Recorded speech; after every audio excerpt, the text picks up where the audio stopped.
This was an awesome example of how we use a system that we've taught to the dog to communicate their needs and preferences. And so I want to break it down a little bit further. If you haven't watched the original, I'll tag it below. Please go watch it. But I want to show how the dog's body language is reflecting how this is serving them. So we focus a lot on functional reinforcers because we want to really assess how those outcomes are motivating or not motivating in any particular context for the learner.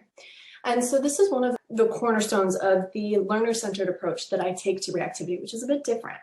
So starting from the beginning, the dog is taught that when they give eye contact, we will start moving. So all of this is based on how they drive the human as the other end of the leash, that they are really the ones in control of where we go and how we do it.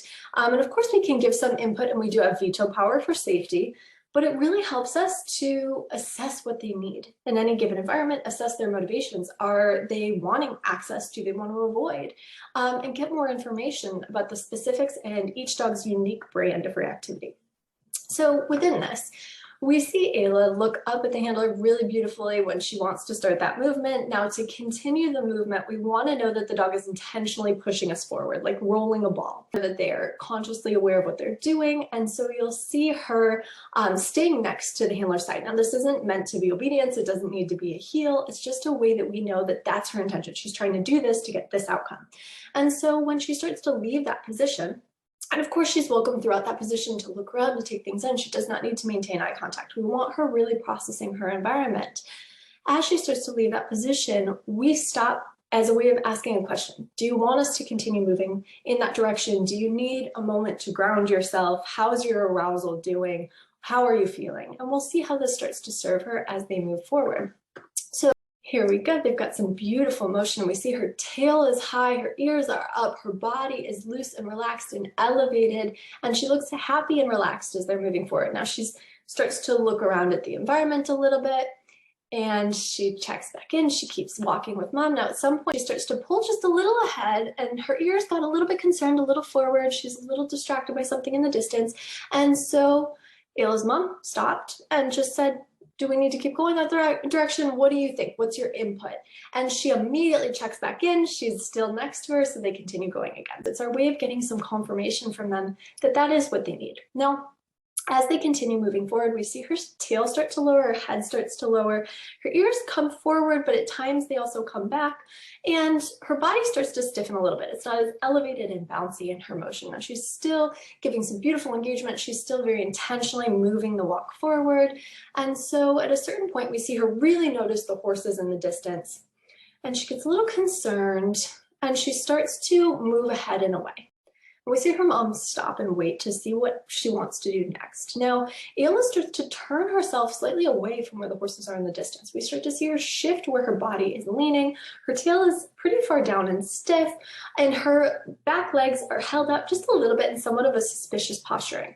Now, she processes for a second, she looks, she remains calm, and after that moment, she starts to turn away from where the horses are and change the direction of her body. Now, I teach my clients that the way that your dog is facing is the way that they intend to go. And so for her, she's really clearly turning away. She starts some displacement sniffing. As she looks up from that displacement sniffing, she licks her lips, a little bit of a stress signal, and then she looks at the handler. Now, this is a request to move typically. And so in this moment, we're having a little negotiation. We're saying, okay, I see that you're facing this way, but you're asking to move, but we need to go this way. So I'm going to show you with my body by taking a big step forward, and let's see if you join me. And so here the handler takes a big step and starts to move forward, and we see her head come down, her tail come down a little bit as they move in that direction. Very quickly, Ayla gets ahead again and stops that motion. So it's a really easy way for her to say, wait, pause, I don't really like this, I'm not ready to keep going in that direction, I wanted to go this way. And so we give her some more time. And so we see now her ears are a little bit more back, and she's very intentionally turning away from where those horses are. And she again starts to turn her whole body away and come away and do some more displacement sniffing because we don't want to continue moving in that direction. So she's taking some time to regulate. She's starting to sniff other things. She's not ready to go yet, and that's okay. So stopping is not meant to be a consequence. It's not about punishing them for getting ahead of us and forcing a heel. We want them to get ahead of us to let us know that they want to stop. So we want that behavior to be encouraged. If it had a punishing effect, we would see this behavior decrease in frequency. But instead, when she is uncertain, when she wants that function, we're seeing the motivation increase for that behavior, and therefore the behavior increase as well. And so when she's ready, after she's gotten a moment for some arousal regulation, then she starts to come back. We see a nice check-in. She's next to the handler, but she's moving very slowly forward. So she's starting to dictate the pace a little bit, and we're being careful not to walk too far ahead of her, to start to drive her further and faster towards the trigger. Plenty of freedom to do what they need to do, to explore, to sniff. This isn't about controlling the choices they make. It's about making sure they have access to a multitude of choices that allow us to get more information. And so after she is processed a little bit more, she starts to get a little bit more anxious. And one of the things that Ayla does when she's feeling a bit more stressed is start to pick things up off the ground and eat them. And they're not always appropriate. And so as we start to see her stress levels rising, she's starting to cope by grabbing things off the ground. It's time to switch into management mode. We know we need to get past the horses. And so now we go into a magnet hand.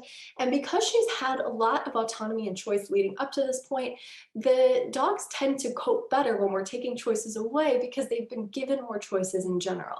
And so here we see her very willingly follow it, where before she would have blown it off, and she's calmly able to move past with some management. So it really helps to kind of keep things moving. And as she relaxes and we get away from the stuff she's putting in her mouth, we take another step away, we let her process some more. So our goal is really to minimize the times in which we are driving and allow them to give us more information and get that cooperation and engagement from them. I hope that all makes sense. If anyone has any questions, please leave them in the comments, and please check out the original video. It's a really great example of one of the strategies that we use.